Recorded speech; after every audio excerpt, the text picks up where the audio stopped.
thinking was, okay, that's TikTok. So I can get onto TikTok in a little bit, but I can still operate here.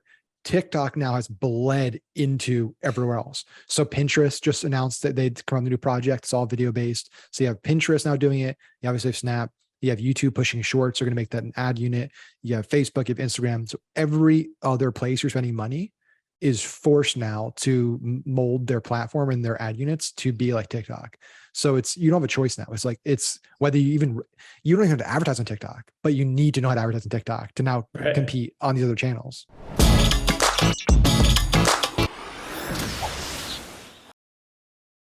Hi, everyone, and welcome to another episode of the High Level Spotlight Sessions, where we showcase awesome marketers doing awesome marketing. Today, I'm excited to be joined by Maxwell Finn. He's the president of Unicorn Innovations and the creator of TikTok Insiders.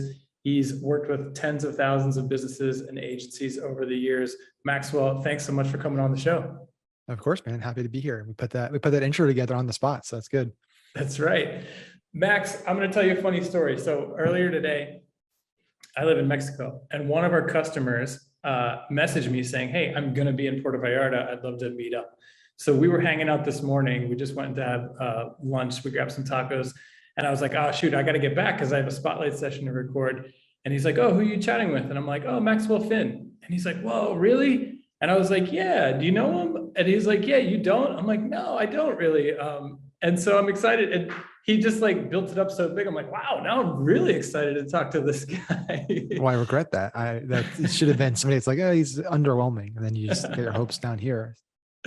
So he told me that he's like, oh, he's a huge media buyer. And he's helped a ton of people with that, et cetera. So I'd love to hear in your words, your story of your journey. His impression was that you were a huge buyer in the Facebook space. Yeah. But I'm really curious to see, I was like, I wonder if he's doing TikTok yet. And then obviously TikTok Insiders you are. So I'm excited to break all this down, but yeah, give me the backstory.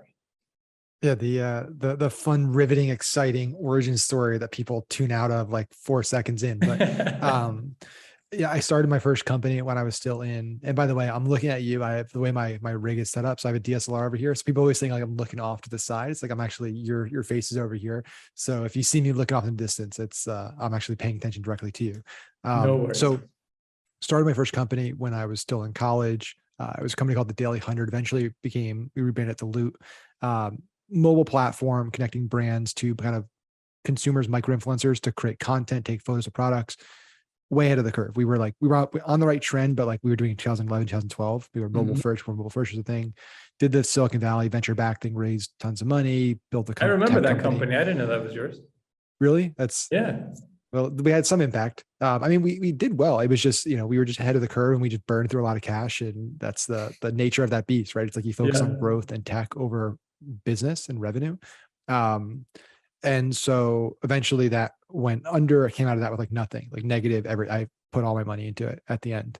And then got into e-commerce because I started seeing like there's this world over here where you can actually make money day one and you can sell things you don't need to hold. It was like this totally different world, right? Drop shipping from like startup mindset.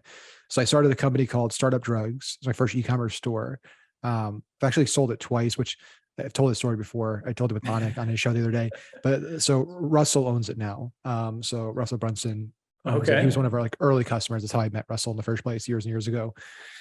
And in that process started realizing like Facebook ads is really big. Like that was the growth engine for Startup Drugs. And so because it worked for me out of the gate, I kind of got really interested in it. It was like, I should get better at this thing. And I got featured by Shopify a few times and people started reaching out to me to run their ads. And it kind of evolved into me running Facebook ads for other people. Met at that time my current partner, Jeremy Adams, who had been doing a deal with Kevin Harrington, his son, Brian Harrington. So Kevin was the first shark on Shark Tank, invented the infomercial, as seen on TV, 5 billion in sales. He's like, hey guys, I have all this deal flow, right? All this deal flow coming all the time. Everyone wants me to do a deal with them and they all need marketing once I get invest. Why don't we just start an agency together? You guys know marketing. I got deals. So we started a company called Quantum Media. We ran that for over 2 years and worked with really big companies like 3M, Sam's Clubs, with Fortune 100s. And then we worked with dozens and dozens and dozens of product companies. So everything from like startups to 3M. And it was fun. I learned a lot. We built the kind of the big agency thing. We had multiple offices, lots of people. We ended up doing full service. which I ended up hating. And like, we ended up basically saying, hey, this isn't for like Jeremy and I want to do something different. This isn't for us. So we split ways. We still do a lot of great stuff with Kevin and Brian. I had nothing but great things to say about them. And then started Unicorn. And so since then, Unicorn has basically evolved into kind of more of a holding company where we own a bunch of different businesses doing a bunch of different things. So we have a mastermind, we have an agency, just performance marketing and some retainer-based agency stuff. We have an education info business. We own a portfolio of e-commerce property and content sites called Hero Brands. And then we also advise on, or kind of on the board of a few different software companies and kind of companies in our space that we sit on boards or advise. Then I do some angel investing as well. So I started investing more in companies, actually just invested in a company today. That's pretty cool. And yeah, so that's been the journey. In terms of like direct, I'm happy to like dive into, I know I just went through it, basically 12 years of business in 5 minutes, but Facebook ads is that's kind of what helped me build a career. And I kind of got known for Facebook ads and spoken on all the stages and everything about Facebook.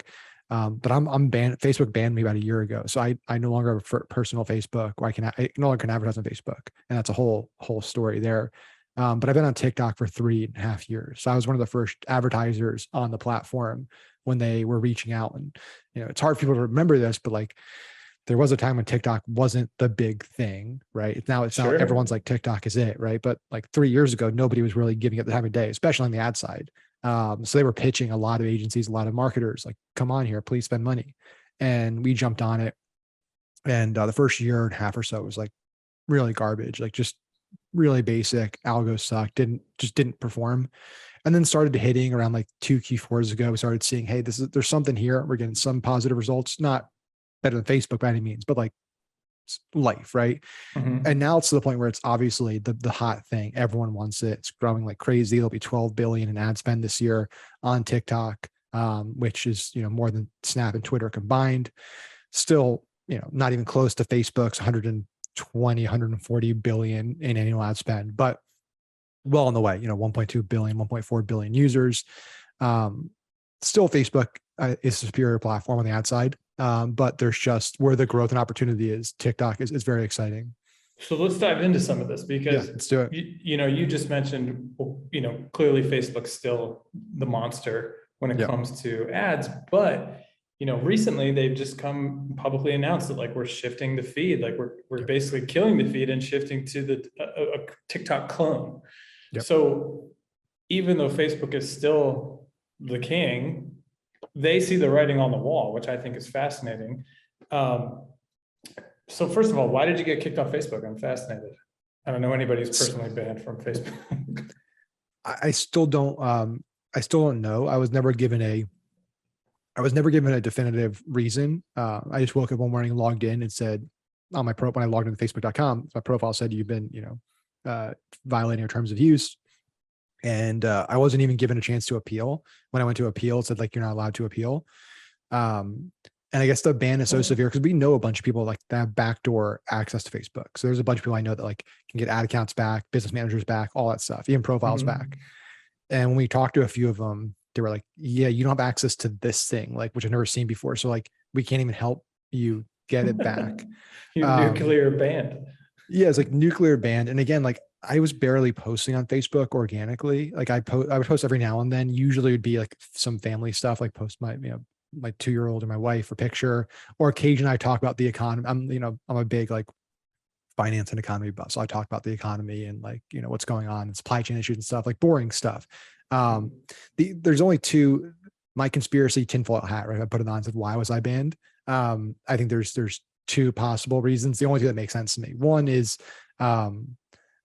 I am an owner of a portfolio of e-com properties called Hero Brands, which is conservative leaning portfolio. It's very, targeted to conservatives. And that's a whole story of how we fell into that rabbit hole in 2016. And like I've done, New York Times did a story on it. Like it's pretty crazy how we went down the political rabbit hole. So I'm associated with a lot of those.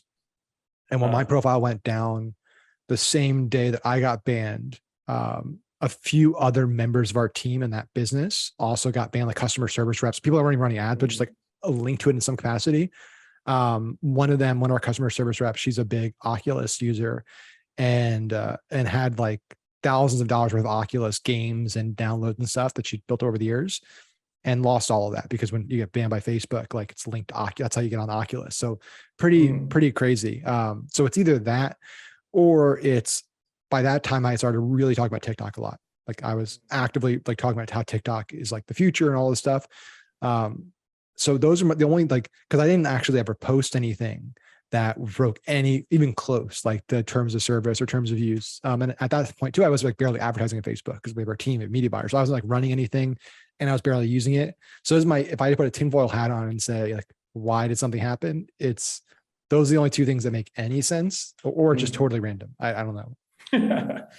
Well, so what do you think about the move that Facebook is making to shift in such an overtly TikTok direction? You know, I would say most high levelers who are running Facebook ads for customers are in the traditional industries, right? We're working with home service companies, we're working with doctors and dentists and, you know, solar companies and stuff like that. And I feel like we've had it good for so long, right? Like we found ads that worked 5-6 years ago. We've been running them for all of our clients since. They've been going really great. And now there's going to be this huge shift in like a fundamental shift in the platform. Are agencies going to have to fundamentally shift the type of ads that they're running for their clients?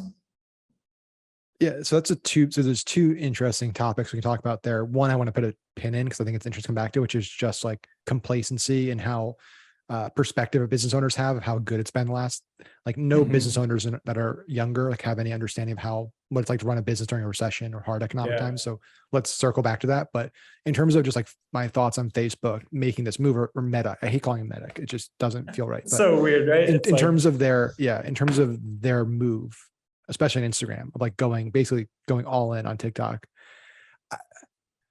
I think Facebook is in a really tough spot because they kind of have to do it, right? TikTok is taking such massive market share, and it's just getting so much more time on it. It's just insane, the metrics in TikTok. And the last few earnings calls of Facebook and Snap and all the big channels that are doing earnings calls are saying TikTok, like the usage down because of TikTok. They're all specifically saying that's one of the main factors. They're also saying, you know, war in Russia. There's other reasons they're saying why our numbers are down, but like TikTok comes up every time. So that's what the younger generation wants. And the older generations are also moving there as well. So that's what consumers want. So you kind of have to make changes, but at the same time, people also like Instagram as Instagram. So you're in this weird thing where like people like what they have. They like what they have, right? They also like new shiny things, but they don't want to lose the thing they have. So the thing they have is Instagram, and they like looking at photos of their friends, and that's why they've used it. And they don't want to lose that. They don't want that to change.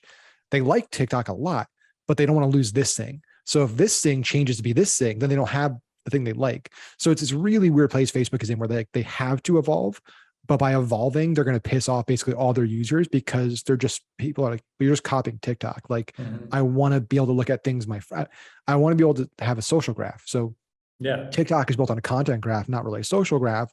And Facebook and Web 2.0 companies have been historically built on social graphs, it's all built around connections. And so you see content based on who you're friends with and who you follow. And that's how it works. So on Instagram, it used to be, hey, or Facebook back in the day, it's like a friend I follow posts something, I see it because I'm a friend of theirs. TikTok is like, doesn't matter. It's like, we don't care who your friends are, who you follow. Like if your content, we think you're going to like it, we're going to show it to you. That's why TikTok is so good at keeping people on the app. And that's what Facebook is changing. They're basically saying, Instagram adversaries saying, hey, you're going to start seeing a lot more content that you don't know who this is from because we think you're going to like it. And so on addition to it, it's like Facebook is going to copy TikTok, but just like TikTok is competing with Facebook on the ad side and Facebook has such an advantage there, Facebook is competing with TikTok in a space they have an advantage on. So Facebook's algo for recommending content is not nearly going to be as good as TikTok's. So the content recommendations are going to be crappier. So in this pivot move where they're saying this is where we're going, it's not going to be a good transition. It's going to kind of suck. So it's very tricky. Well, not only the way the algorithm works, but also the format of the content, right? It's very clearly going to be vertical video. You're going to see way more vertical video, right? And I think as advertisers, we typically I see tons of advertisers still just running image ads, right? And so how do you think that's going to play out? Like, are we going to should agencies be thinking, shoot, we need to really come up with a scalable strategy to make vertical videos for our clients?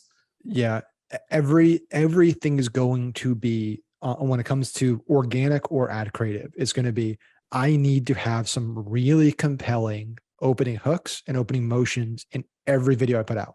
Now, like every video I put out there now, I need to have something truly compelling, crazy, fun, amusing, entertaining, engaging in that first 3 seconds, or I'm going to fail.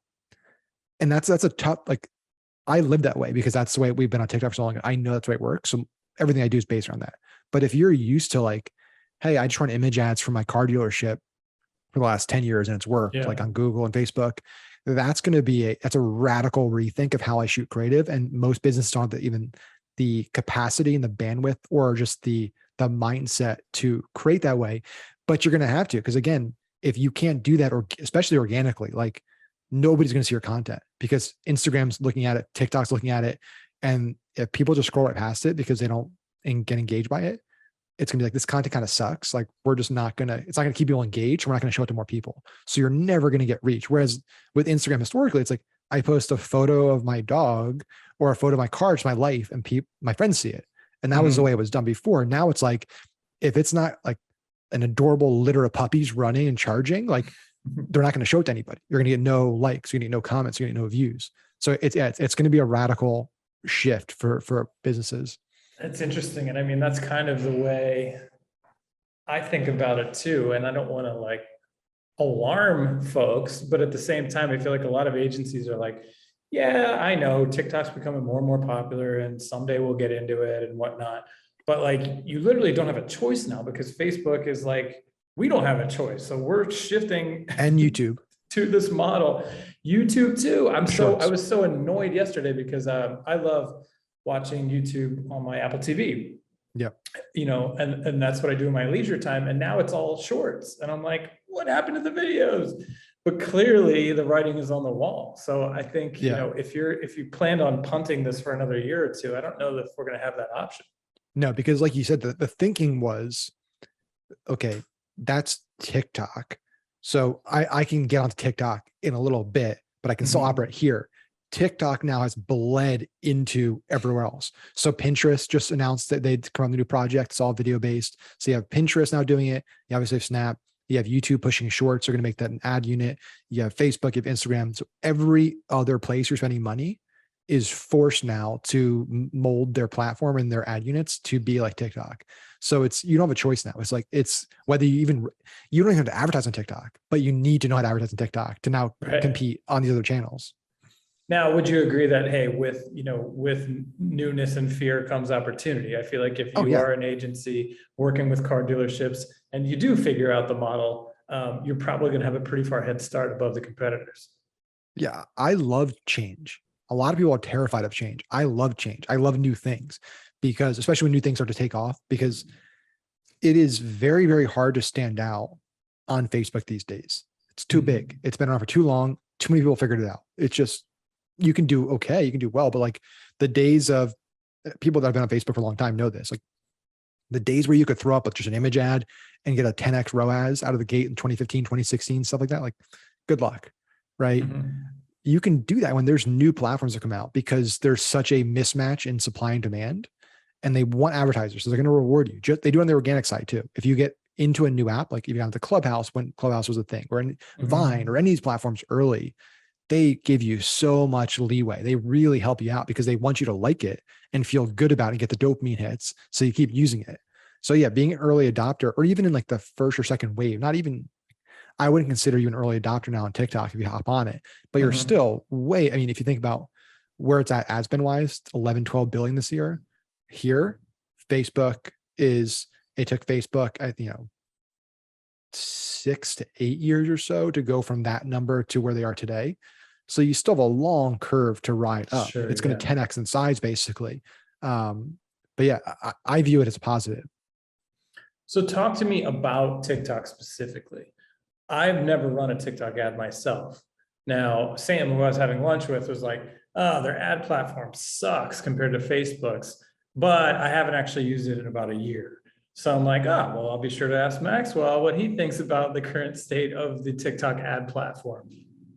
Yeah. So one, I would say if you're judging off of like, a year ago versus where it's today, it's not even comparable. Yeah. Right. Like they're rolling out new features and new improvements weekly in the platform. It's way more dynamic and being updated way more regularly than like Facebook is. And the features they roll out are actually relevant and useful. Like Facebook for years has rolled out shit that like nobody actually wants, Canvas ads, and then rebranding that as instant experience ads. Like they just kept rolling out things that nobody cared about, but the core platform was still really good. With TikTok, it's still got ways to go in terms of just how good it is compared to Facebook algorithmically, like showing the right ad to the right person at the right time. That being said, I would say 9 out of 10 people that get on TikTok and say, like, because I see it a lot with our students in our program. Hey, TikTok, I've been on for 3 weeks, not working. I haven't got a sale. So, well, let me see what you're running. Let me see what creative you're running. How much creative you tested? And they'll send over stuff and it's like, yeah, no wonder it's not working. This creative is garbage. Like the creative you're running will not work in a million years. TikTok could be the most advanced ad platform in the world and it still wouldn't work because that has no, like, if you take your 1x1 Facebook ad and put it into TikTok and you have big black bars around it, and it's a 1 minute video of you talking to the camera with no text overlay, no cuts, no nothing, you are going to lose money. Don't even try TikTok. That's just reality. So if you're watching this and that's how you're going to approach it, don't even bother. What I recommend everyone do before they start running TikTok ads is actually start using TikTok, the app. Like if that's another big mistake people make is they start running ads there and they never actually use the app. So they have no comprehension of how ads look, what content looks like, what's performing, the culture. Like it's not a hard platform to crack if you spend a little bit of time getting to know it, right? So you can literally go into the app right now. And we've been doing this for a while. Now everyone talks about this like on the app. Everyone treats this like a hack, but it's been around for a while. Like you can go in there, you can search let's say you're a car dealer, right? So you can search, car reviews or new cars or whatever kind of relevant keywords are.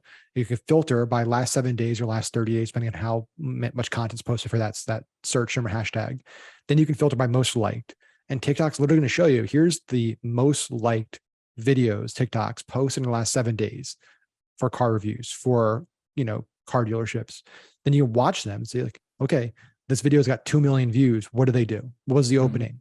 So then you find like, oh, crazy. This guy in his car dealership took a brick and threw it at his F-350 windshield in his dealership and it bounced off it.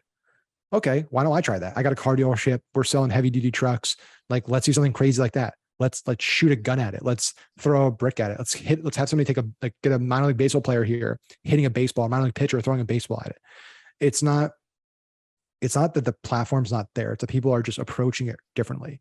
And they're approaching it in some people might get offended by this, but like the reality is most marketers and media buyers are not true marketers and they're lazy.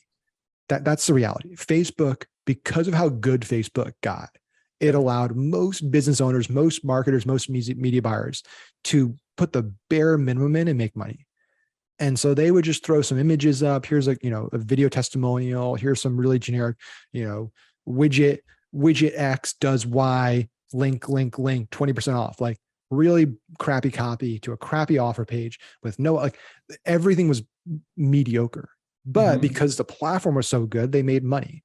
And because they were operating in, the last 2.5 years, like the post-COVID boom, it's, everyone made money. It was the easiest time in the world if you're selling things online to make money the last 2 years. The easiest time to make money doing anything, investing in the stock market, investing in crypto, investing in e-com.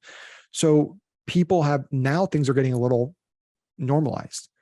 Now is what separates like really good businesses, really good offers, really good marketers from everybody else. And so if you're saying, hey, like my ads aren't working as well as they used to, maybe you need to level up your ads. Maybe you need to look at like my creative might just be kind of boring. Like if I'm just running again, like a really boring straight shot, 1 minute, somebody talking to a camera, or if I'm running, I see it all the time, even on YouTube. Like I just saw an ad pop up, a pre-roll for a Google ad agency. And it was like a animated text, like a little slideshow thing, somebody talking over it. It's like, this sucks. Like, who's running this? You're just burning money. There's no way this is making money. It's like, you need something fun here. You're interrupting me watching a good, like a fun YouTube video with this really boring piece of content. Like, make something entertaining. Yeah, I think it seems pretty clear that you can't just do what we've been doing and take what you've been doing and then slap it into Instagram and expect it's going to work. That being said, I do feel like the very limited amount of time I've spent on Instagram, TikTok, right? or TikTok, sorry, you can very quickly pick up on the trends, right? Like, Yeah. oh, I get it. Like, they use this song, and at that part of the song, you have to like cut to something really close up or whatever. So it's like, I feel like you don't have to be a genius to pick up on the trends that are working. But I love the tip that you gave about how to find the trends in your industry. Because I was going to ask you, well, have you seen traditional industries doing well on TikTok yet? Or is it all just like pop culture stuff that does really well? No, I mean, this is why I love what's happening right now, because it's history repeats itself. And so being early to Facebook, I remember people might think this is crazy out of watching this right now, but there was a time when we were pitching Facebook ad services and you actually had to convince that person that Facebook was a good place to advertise on. There was a time where that existed. And at that point, it was usually the same business that are saying on TikTok now, that the boring industries, the brick and mortars, the health spas, the chiropractors, the car dealerships are like, my customer is this, they're not on Facebook. Facebook's a bunch of kids, right? We all know how that turned out. I'm literally, it's fun. I'm having the exact same conversations word for word today with TikTok as well as with Facebook. But the truth is that there's 22 million people over the age of 45 in the United States, English speaking, targetable right now on TikTok. There's 9.5 million targetable over 55 US English speaking on TikTok. So that demo is there's millions and millions and tens of millions over 45, and that's growing really fast. So older people are there, high tickets working there. We have five clients, 2 agency, 3 consulting, selling $10,000 plus products, all doing well. High tickets working really well on TikTok. So it's working for a wide variety of industries, a wide variety of price points. In terms of opportunities, right? This is what I also love. So many people, if you're in that industry, that boring industry where you think like, my customer's not on TikTok, I guarantee you all your competitors probably think the same thing. One of them is going to be like, I'm going to try it. I'm a little edgy. I'm going to try it out. And they're going to crack it, and they're going to have a massive land grab. So you look at, there's some really big accounts. There's, I'm drawing a blank on his name, but there's a really big lawyer.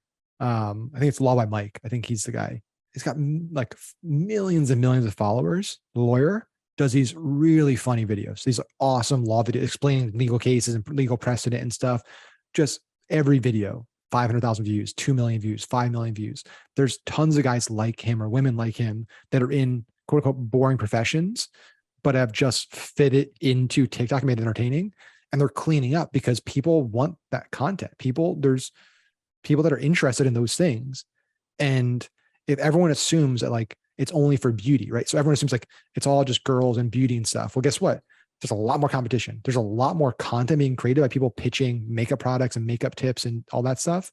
So you got to really stand out. You got to do really good to stand out in that crowd. If there's no other lawyers on the platform and you're the first lawyer to get on there, make good content, entertaining content, you clean up. You make this massive land grab. Let me ask you a question. How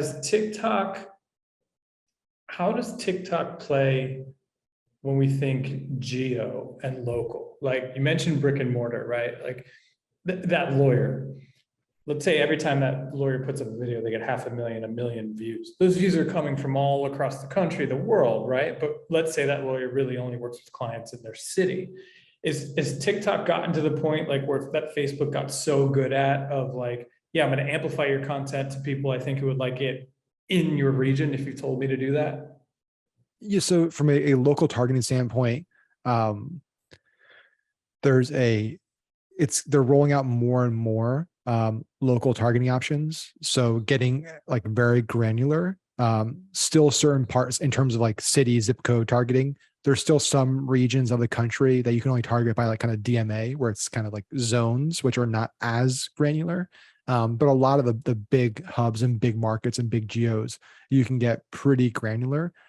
Again, not to Facebook's extent yet, where you're like, this is my store, and like do a really tight geo radius around that. But it is coming. Like our team over there, TikTok, like they know that's a big opportunity and they're actively working. I mean, they're they actively must just working on be it. salivating over, the market share that they're about to take away from Facebook. So, I mean, I would think that they know exactly what they need to do to go Yeah. scoop up more and more of the Facebook ad dollars. Yeah. And they're also they're hiring aggressively from Facebook and from Snap and from Google and from, they're hiring from all these places, and people are jumping ship because nobody, I think, I saw a report that came out. It was from Facebook's earnings 2 quarters ago. Basically, they're, what they have to pay for talent now is about, I think, almost double industry standards because the brand's so toxic.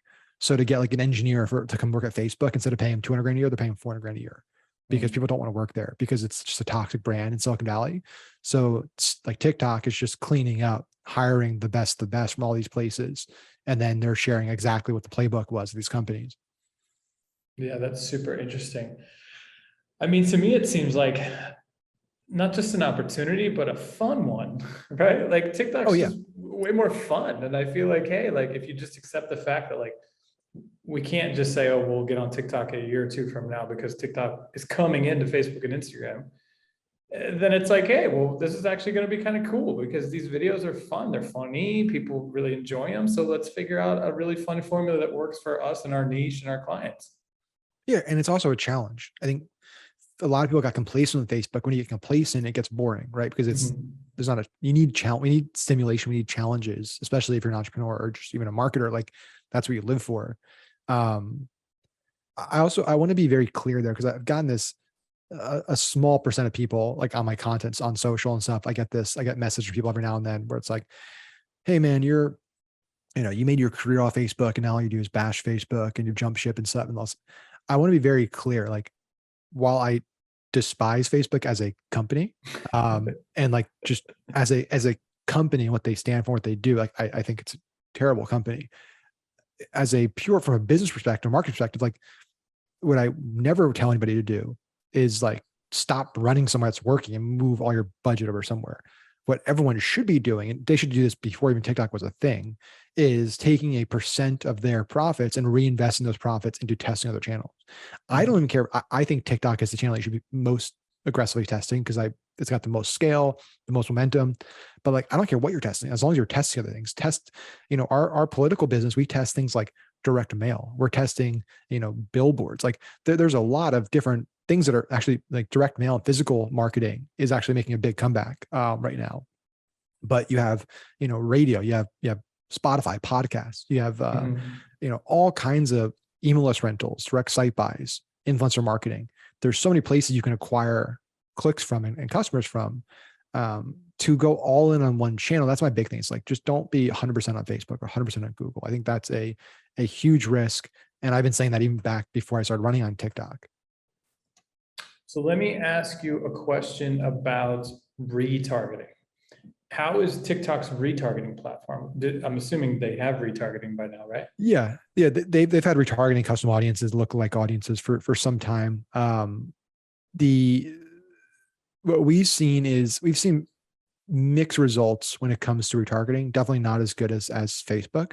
What we have seen a lot of success with, and this again goes back to this, it's not mutually exclusive, it's collaborative, is TikTok traffic then being retargeted on Facebook, doing really well. The other way around. So using, TikTok as your UTM, custom audience on Facebook for your TikTok traffic, retargeting on Facebook, and having that multi-step approach. That's worked really well. Interesting. Out of curiosity, because I don't use TikTok a lot yet, on Instagram, it feels like it's to the point where you open stories, you go through 2 of your friends' stories, then you see 2 ads before you get to your next friend. What does the frequency feel like in TikTok? It's interesting. The frequency of ads on TikTok still feels a lot lighter than other channels. I know, like even like YouTube, for example, lately, it's like it feels like every like few minutes I'm seeing a new 5-second mid-roll ad. So it's definitely not as aggressive in terms of swipes. And the other thing with TikTok is like ads feel less intrusive on TikTok because it's just this natural kind of flow you're in. So it's unless it's a really bad ad, which there are a lot of those, it's like it doesn't feel like because probably sometimes you might even see an ad, like, I didn't realize I just saw an ad. Do they put like on Instagram, you see like sponsored or whatever, like, do they put stuff like that on Really, TikTok ads? really what the only differentiator is, there is a call to action that eventually pops up a few seconds in. And there's also a little sponsored block towards the bottom of the video. But what's interesting with TikTok over other channels is so much of the real estate is the video. Right. So it's like you have very little text, even the caption text, you're talking 30 to 40 characters in the bottom left. So there's really limited areas where there can be some designation to some ad. But yeah, it can be like, sometimes I'll even go in there, like want to actively look for like ads, and it can take quite a few swipes to start actually seeing an ad. So it's still less. And it's mainly because this goes back to the opportunity, supply and demand, right? With a platform like Facebook, if you have 120, 140 billion dollars trying to be spent on this platform, and your users aren't growing anymore, which Facebook basically saturated, 2.5 billion, I forgot how many users. Yeah. So their user growth isn't growing anymore. So if you have more ad dollars and no user growth, they only have two options, right? One is they need to figure out new kind of content formats and distribution. So when they did stories, that opened up a whole new channel of content. They could then open up more inventory because they had a new thing, or you show ads more frequently. And I think that's what's happening with Facebook. It's like, you got to show ads more frequently because we don't really have that much more inventory, and our demand has stayed pretty stable. With TikTok, they still have way more inventory than they have demand. So they're able to show ads less frequently because they don't have the demand to meet it yet, which will change. Which will change, of course, but for now, it must feel like a much better user experience. You're not just being bombarded with ads like you are everywhere else, as you mentioned. Max, I'm going to let you go in a second, but I would love to ask you, if I'm listening to this, I'm running an agency that's working with traditional brick and mortar type of clients, and I've seen the light, I've seen the writing on the wall. What sort of advice would you give as far as making the transition? Where do we start when it comes to figuring out the new way of making content? Is it to go hire like the nearest 14-year-old, or? No, I wouldn't necessarily do that. I mean, there's a lot of great content online, like posted for free. I mean, I post a lot of stuff on YouTube and my TikTok and Instagram. I also have programs and stuff that we can talk offline. I obviously don't want to plug anything. No, but plug away by all means. So yeah, and I hate, it's the irony of being a career marketer is like, when it comes to actually marketing my own stuff, I hate doing it more than anything in the world. But I think it's the best way to learn this stuff. So we have a program called TikTok Insiders. It's a group. It's that we put everything, we don't sell anything different. So it's like, we put every single thing into one program, make it super simple. We have a community, we have multiple courses, we have multiple experts, different team members doing live trainings. I do live Q&A monthly. It's got software. It's got, every month we share hook ideas, ad breakdowns. We do a weekly trend report. Every Friday we send an email PDF with top trends, top hooks, top ads, top profiles, top news. So it's like a crazy awesome program. And it's only $99 a month. So it's tiktokinsiders.com. So that's my plug there. I think that's, if you really are serious about learning this, like, just go join it. It's such a low cost investment, especially if you're an agency. But the other thing too, is just like, beyond that is just either depending on how big your agency is, if you're like a solo shop or it's, you got team members, like, get the right person in the app. Everybody I consult with, I tell them, hey, like, you need to get your media buyers like using TikTok right away. They need to be in there. They need to be consuming content daily. They need to be creating content daily. They need to be studying the top influencers and creators in your customers' target audiences. And we have lots of systems and templates and things that we talk about in our program. But like, here's how to track that stuff. Here's how to organize that stuff. Here's how to then turn that into creative ideas for the week. Here's how to work with your creative team. But like, yeah, just use it. It's like putting reps in, right? So you get a lot better at it just by using the platform. Do you guys share tools that you use as well? Oh yeah. And we actually have tools. So we've done a lot of cool deals where we've done like acqui-hires of finding really smart, under the radar people that create software and create tools and all kinds of resources, and brought them into the community. So we have cool, when you sign up, you get all kinds of access to free software and things to analyze profiles and find trending stuff. And yeah, there's a lot of cool stuff in there. I mean, for $100 a month, it seems worth it to me to just have somebody go do the sort of the what's the word I'm looking for, where you wrangle up the trends for me. right? Like you stay on top of the nutrition. Because to me, from what I've seen, like I said before, if you showed me, okay, hey, here are the top new trends that are going on, one of the 10 is going to work for my industry, right? Like, oh, we could do that. Like, I get it that, that's a cool song and I see what they're doing there. It's 3 cuts. And so, okay, yeah, we could make that work. But I feel like, leaving it up to the average agency or business to go figure out the trends is probably a daunting task. So I love the idea of you just feeding me what's fresh. And then we just kind of figure out which one of those is going to work for us. Yeah, that was the goal. Is like, I with info and education, we make money with it. It's obviously a great business, but like we make a lot more money doing basically everything else with my education stuff. The reason why I even did this again, because I did it with Facebook for years. The only reason why I did it with TikTok again is I really didn't want to do another education business, but there was just nothing there. There was like, I waited a year and a half and nobody was doing anything. And there's a lot more demand. So my goal with it is just like, not to make this massive, like extract as much cash as possible. It's like, I just want to give everyone that wants to get on it, like the most stuff possible for the lowest possible cost. Because we could charge a lot more. It's like $99 a month. It at least like makes it worth our time and pays for our team. But it's like the amount of stuff we put in there is crazy. I mean, there's like 5 or 6 courses in there. It's pretty crazy. You can go in there just like 1 month, watch like just watching all the courses alone, and then just cancel. And it's like you got $1,000 of courses for $99. So I think it's a smart place to be, and even just putting one person of your team in there to learn everything and scoop everything up and then bring it to the agency. Very cool. And I'm assuming is the URL tiktokinsiders.com? It is. We were able to buy a lot. We have a lot of TikTok domains, which is surprising. When we started it's like, yeah, we have a lot of them. We did like we buy a lot of domains because we've actually made a lot of money. It's like people reach out to buy domains from us. So now anytime we enter a new market, we're just like, we buy every possible domain we could think of. And it was shocking. This is even like talking about a year ago. So it wasn't like 3 years ago. There was like a lot of TikTok ad agency.com. Like there's a lot of the TikTokagency.com. Isn't it fascinating though? I mean, everybody, myself included, is just sleeping on it. Even though, like you said, we saw this happen with Facebook. Like if you've been in this industry for 10 years, or more, you had those conversations where you were trying to convince a business owner that they were going to need to get on Facebook. And so having gone through that, you would think we would all be like, oh yeah, definitely we need to get on TikTok. But I feel like collectively we're like, we'll see. But it's obviously inevitable that the same type of scenario is going to happen.